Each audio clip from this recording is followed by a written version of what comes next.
आपल्या Junnar taluka medical practitioners association आणि Indian medical association, homeopathic association, ayurvedic association या सर्व संघटनांचे आपल्या जुन्नर तालुक्यातील सभासद सकाळपासून या निषेध मोर्चात सहभागी झालेले आहेत। नारायणगाव येथील सर्व डॉक्टरांनी नारायणगाव येथे मोर्चा काढला। आळेफाटा परिसरातील, बेल्ला परिसरातील सर्व डॉक्टरांनी आळेफाटा इथे मोर्चा काढून त्यांना पोलीस स्टेशनला निवेदन दिलेले आहे। ओतूर झोनमधील सर्व डॉक्टरांनी ओतूर पोलीस स्टेशनला निवेदन दिले आहे आणि आपल्या तालुक्यातील आता सर्व डॉक्टर आपण जी आपली तहसीलदार कचेरी जुन्नर इथं हा निषेध नोंदवण्यासाठी जमलेलो आहोत। आपण सर्वांनी सर्वप्रथम मोठ्या संख्येने उपस्थित राहिल्याबद्दल या सर्व संघटनांच्या वतीनं आणि त्यांच्या प्रतिनिधींच्या वतीनं मी आपले अतिशय हार्दिक आभार मानतो। आपणा सर्वांना कल्पना आहे की धुळे येथील तरुण डॉक्टर रोहन मापुनकर यांना सिव्हिल हॉस्पिटलमध्ये ड्युटीवर असताना रुग्णाच्या नातेवाईकांनी आणि जमावानं, मोठ्या प्रमाणात जमावानं त्यांची कोणतीही चूक नसताना अमानुषपणे त्यांच्यावर हल्ला केला आणि त्यांना मारहाण केली। त्यांच्या मेंदूला इजा झाली आणि डाव्या डोळ्यालाही त्यांची जखम झालेली आहे। कदाचित त्यांची पूर्ण डाव्या डोळ्याला अंधत्व येण्याची शक्यता आहे। अशा प्रकारचा अमानुष हल्ला महाराष्ट्रातील एका तरुण डॉक्टरवर ऑन ड्युटी असताना झाला।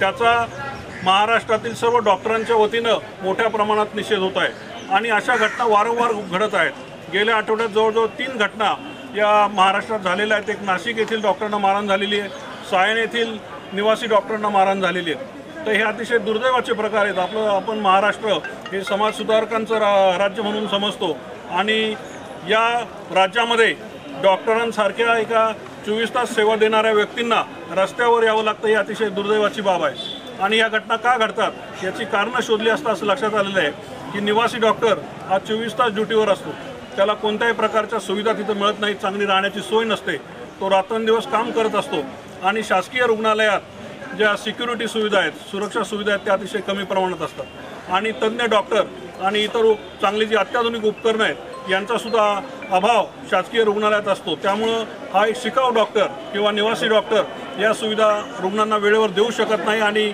नागरिकांचा प्रक्षोभ होतो आणि सर्वप्रथम या हल्ल्याला निवासी डॉक्टर जास्त प्रमाणात बळी पडतात। त्याच्यामुळे या घटना रोखण्यासाठी ज्यांनी आपल्या शिक्षणाचं 30-30 वर्ष 35 वर्ष शिक्षणासाठी घातलेलं आहे त्या तरुण डॉक्टरांवर हल्ले होत आहेत, याचा निषेध करण्यासाठी आपण सगळे इथं जमलेलो आहोत। आपल्या सर्वांचं मनपूर्वक मी स्वागत करतो आपल्या संघटनेच्या वतीनं आणि आभार मानतो। आणि मूक मोर्चा अतिशयपणे चांगल्या पद्धतीने यशस्वी झालेला आहे। याची कारणं शोधली असता असं लक्षात आलेलं आहे की शासकीय रुग्णालयात चांगल्या सुविधा उपलब्ध नाहीत अत्याधुनिक, त्याच्यानंतर सुरक्षा व्यवस्था उपलब्ध नाही आहे, रुग्ण आणि डॉक्टर यांच्यातला संवाद कमी होत चाललेला आहे आणि जे अत्याधुनिक सुविधा आलेल्या आहेत त्यांचा खर्च खूप वाढलेला आहे। परंतु या सगळ्या गोष्टी आपण सगळे पुरू शकत नाही किंवा आपण सगळ्या गोष्टींची पूर्तता करू शकत नाही। यासाठी शासनानं सुद्धा जबाबदारी घेऊन या सुविधा निश्चितपणे वाढवल्या पाहिजेत आणि हे हल्ले 2000 पासून जास्त प्रमाणात व्हायला लागलेले आहेत। त्यामुळे 2010 मध्ये महाराष्ट्र शासनाने डॉक्टर प्रोटेक्शन ॲक्ट सुरू केलेला आहे, परंतु त्याची प्रभावीपणे अंमलबजावणी महाराष्ट्रात होताना दिसत नाही। गेल्या वर्षभरात महाराष्ट्रात या 35 ते 40 घटना झालेल्या आहेत। तर या सगळ्या गोष्टींचा निषेध करणं आणि या तरुण शिकाऊ डॉक्टरांबरोबर आपण असणं हे फार महत्त्वाचं आहे। म्हणून या सगळ्यांचा मी आपल्या Indian medical association, Junnar taluka medical practitioners association आणि होमिओपॅथिक डॉक्टर्स असोसिएशन, आयुर्वेदिक डॉक्टर्स असोसिएशन या सर्वांच्या वतीनं अतिशय तीव्र शब्दात निषेध व्यक्त करतो आणि आपल्या भावना आपल्या शासनापर्यंत पोहोचवण्यासाठी आपल्या तहसीलदार मॅडम आणि भोर साहेब इथं आलेले आहेत, त्यांचे मी स्वागत करतो। तहसीलदार आणि माननीय पोलीस निरीक्षक विषय डॉक्टरांवर वारंवार होणाऱ्या मानसिक व शारीरिक हल्ल्यांबद्दल खेद, निषेध व संताप व्यक्त करणारे पत्र। नजीकच्या काळात डॉक्टरांवर काही कारणांमुळे वारंवार हल्ले होत आहेत। यात डॉक्टर, हॉस्पिटल व स्टाफ यांचे खूप नुकसान होत आहे। डॉक्टरांकडे वैद्यकीय सेवा देणारा म्हणून न पाहता वैद्यकीय व्यवसाय स्पष्ट व काही समाजकंटकांच्या भाषेत धंदा म्हणूनच पाहिले जाते व हिणवले जाते। आयुष्यातील बरीच वर्षे अभ्यासात घालून आम्ही प्रॅक्टिस सुरू करतो, ती फक्त पेशंट बरा व्हावा म्हणूनच। आपला पेशंट पूर्णपणे बरा व्हावा असे सर्व डॉक्टरांना वाटत असते। उपकरणे, चाचण्या, अद्ययावत सुविधा, स्टाफ, सुपर स्पेशालिटी सर्व्हिसेस यापैकी एकाच दुसऱ्या गोष्टीच्या अभावामुळे वा नाईलाजामुळे कधीकधी काही पेशंटना प्राथमिक उपचार देऊन पुढील उपचारांसाठी इतरत्र नेण्यास सांगितले जाते। त्यात वावगे ते काय सोयी सुविधा नसताना जर अत्यवस्थ पेशंट इलाज केला व त्याचे काही बरे वाईट झाले तर पेशंटचे नातेवाईक पेशंटला आम्ही पुढे पाठविले नाही यासाठी आम्हाला जबाबदार धरतात। आणि विशेष म्हणजे न्याय व्यवस्था आणि कोर्ट सुद्धा। धाडस करून पेशंट बरा झाला तर ठीक, नाहीतर यात काय नवल अशी प्रतिक्रिया सर्वसामान्य लोकांकडून आम्हाला दिली जाते। हीच गोष्ट बाकी व्यवसायांसाठी लागू आहे का? एखादी मोटार इथे नीट होणार नाही असे सांगितल्यानंतर मुकाटपणे मोठी शहरे गाठणारी मंडळी अशा वेळी मुख गिळून गप्प बसतात। अमुक डिश आमच्या हॉटेलात नाही असे सांगितल्यावर व दुसरीकडे जा म्हटल्यावर कधी कुठल्या हॉटेलवाल्याला किंवा तत्सम व्यावसायिकाला मारहाण झालेली आपल्याला ऐकिवात आहे का? मोटर मेकॅनिक इंजिन खराब असल्यास गाडी बंद ठेवून ते दुरुस्त करतात, पण हृदय शस्त्रक्रिया करणारे डॉक्टर हृदय सुरू ठेवून शस्त्रक्रिया करतात। हा फरक अशा वैद्यकीय कंटकांना कधीही समजणार नाही। समाज बिघडवणारे खूप कमी लोक असतात आणि घडवणारे सुद्धा, पण बघ्याची भूमिका घेणारे आणि तटस्थ राहणारे सर्वात जास्त लोक आहेत। त्यामुळे अशा आडामढेंग्या लोकांचे अशा वेळी फावते हे निवडणुकांवरून आपल्या सर्वांच्या लक्षात येतेच। प्रचंड मानसिक ताणतणावाखाली आणि दडपणाखाली तसेच सर्व गोष्टींची कायदेशीररित्या पूर्तता करून दवाखाने चालविणे ही सोपी गोष्ट नाही। दर 3 वर्षांनी बॉम्बे नर्सिंग ॲक्ट नावाच्या विविध गोंडस सर्टिफिकेट गोळा करणाऱ्या या अशा अमानुष ओढाताणीमुळे जर आपण विचार केला तर आपला कुठलाही आप्तजन डॉक्टर होऊ नये असेच आपल्याला वाटेल। पेशंट पूर्णपणे बरा करणे, पेशंटसाठी संशोधन करणे, उपाय शोधणे, बरा होत नसेल तर सल्ले घेणे, रात्री अपरात्री पेशंटना सेवा देणे, अभ्यास करणे, नॉलेज अपडेट करणे, यासाठी CME घेणे, फ्री कॅम्प घेणे, आर्थिक मदती करणे, गरिबांना फ्री ट्रीटमेंट देणे किंवा सवलती देणे, चांगले राहणे व दिसणे, मृदू भाषा वापरणे, अगदी समोरच्याने कशीही भाषा वापरली तरी रेकॉर्ड ठेवणे, फोनवर सल्ले देणे, या सर्व जबाबदाऱ्या आणि सामाजिक अपेक्षा पार पाडता जर वेळ मिळाला तरच आम्ही आमच्या कुटुंबियांकडे लक्ष देतो, असेच आमचे जीवन असते। शरीर खिळखिळे व कमकुवत करणारे रस्त्यांवरील खड्डे, अशुद्ध पाणी, वाहन व्यवस्था, प्रदूषण, नियमांचे उल्लंघन या विरोधात कधी आपण त्या जबाबदार व्यक्तींना मारहाण झालेली ऐकले आहे का? किंवा कुणी यावर काही ठोस कारवाई केलेली आपण पाहिली आहे का? नाही, कारण हे लोक आपल्याला सापडत नाहीत आणि सापडले तरी त्यांना मारण्याची किंवा काही बोलण्याची आपल्यामध्ये हिंमत नसते, कारण लागे बांधे। नेहमीच सॉफ्ट टार्गेट म्हणून हिलवली जाणारी डॉक्टरांची मानसिकता व शारीरिकता आता बदलणार आहे। डॉक्टर म्हणून डिग्री घेतानाच प्रॅक्टिससाठीची सर्व पूर्तता सरकारनेच आम्हाला वास्तविकता करून द्यायला हवी। दर 3 वर्षांनी प्रमाणपत्रांसाठी चाललेली दलाली आम्हाला आता बघवत नाही। जर कुणी चुकत आहे असे आपल्याला वाटत असेल तर आपण कोर्टात जाऊन दाद मागू शकता, पण मारहाण व इजा करून कुठलाही प्रश्न सुटणार नाही। सुसंवाद होण्यासाठी आम्ही नेहमीच प्रयत्नशील असतो। सामाजिक बांधिलकी, नैतिकता व देवाणघेवाण याची जबाबदारी समाजातील सर्वच घटकांची आहे, फक्त डॉक्टरांची नव्हे। डॉक्टरांवरील हल्ल्यांसंदर्भात कायदाही आहे, पण आजवर अशा आरोपींना कठोर शिक्षा झालेली आम्ही कधी ऐकलेले नाही। एकीकडे वैद्यकशास्त्रात नवनवीन तंत्रज्ञान विकसित होत असताना आमच्यावर जसे भ्याड हल्ले होत असतील तर जीवाच्या भीतीने साधे रुग्ण बरे करताना सुद्धा आमच्या अंगाचा थरकाप होऊ शकतो। सरकार, पोलीस व न्यायव्यवस्था यांनी त्यांच्या अखत्यारीत असणाऱ्या चांगल्या अंमलबजावण्या व कायदे अधिक सुयोग्य रीतीने वापरावेत व दैनंदिनी त्याचा परिपाठ घातला जावा। वैद्यकीय व्यावसायिकतेऐवजी सेवा हवी असल्यास सर्व समाजाची मानसिकता बदलणे अपरिहार्य आहे। साम दाम दंड भेद वापरून डॉक्टरांचे कौशल्य वापरले जाऊ शकत नाही। अहोरात्र मेहनत केल्यामुळे डॉक्टरांची सहनशक्ती प्रचंड असते। मारहाण करणाऱ्यांना जशास तसे उत्तर द्यायचे झाल्यास आम्हाला ते शक्य आहे, पण त्यामुळे मोठे सामाजिक अराजक माजू शकते।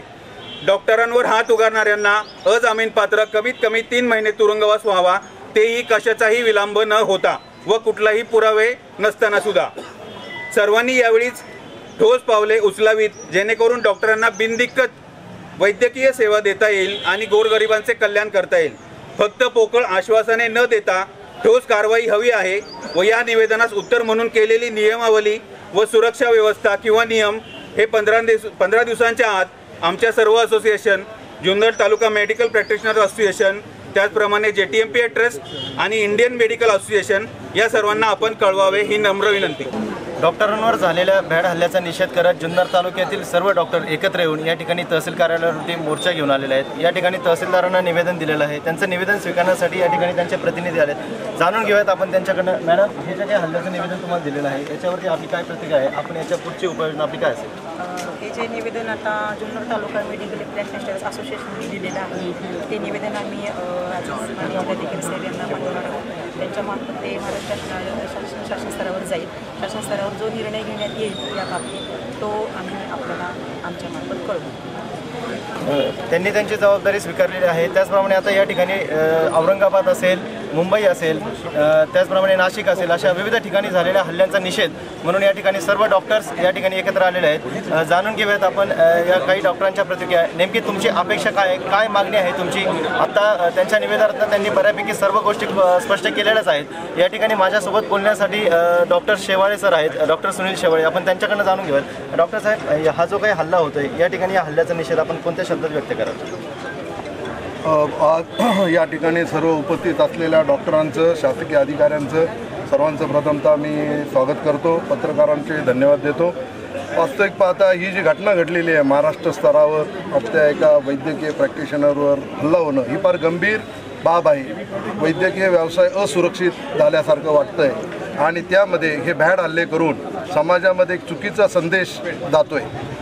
अशा पद्धतीचे जर हल्ले होत राहिले तर वैद्यकीय व्यवसायामध्ये काम करणाऱ्या लोकांच्या असुरक्षिततेमुळे सामाजिक आरोग्यावर फार मोठा गंभीर परिणाम होऊ शकतो आणि त्यामुळे कुठल्याही सिरियस रुग्णाला पाहण्याचा दृष्टिकोन डॉक्टरांचा वेगळा राहील. अशा पद्धतीची वातावरण समाजामध्ये तयार होऊ नये म्हणून डॉक्टरांची सुरक्षितता त्याचबरोबर डॉक्टरांची व्यावसायिक विश्वासार्हताही महत्त्वाची आहे आणि या दोन्ही गोष्टींचं जर व्यवस्थित व्यवस्थापन दोन्ही कम्युनिटीकडून, समाजाकडूनही आणि डॉक्टरांच्या निरनिराळ्या अशा संघटनेकडूनही जर समतोल पद्धतीने नाही राहिलं तर समाजाचं आरोग्य धोक्यात येऊ शकतं. वास्तविक पाहता ग्रामीण भागात प्रॅक्टिस करणाऱ्या डॉक्टरांचं वेगळे प्रश्न असतात. शहरामध्ये काम करणाऱ्या डॉक्टरांचे वेगळे प्रश्न असतात. 1947 साली भारताचं आयुर्मान फक्त 43 वर्ष होतं.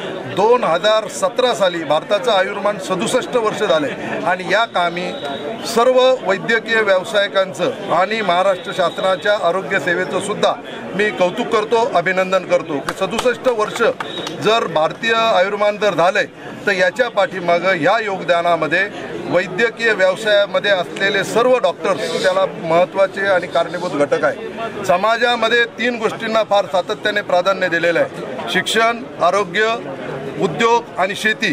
हे सर्व सांभाळत असताना प्रत्येक वेळेला शेती, उद्योग याकडे अतिशय मोठं प्राधान्य दिलं जातं. शिक्षण आणि आरोग्य हे महत्त्वाचे पिलर्स आहेत आणि हे महत्त्वाचे पिलर जपण्यासाठी ते जे अंमलबजावणी करतात त्या अंमलबजावणीमध्ये अतिशय खेदयुक्त मला या ठिकाणी व्यक्त करायचं आहे की आमचे प्रेसिडेंट यांनी सांगितले की ॲक्ट झालेला आहे परंतु ॲक्टची अंमलबजावणी कुठल्याही परिस्थितीमध्ये होत नाही.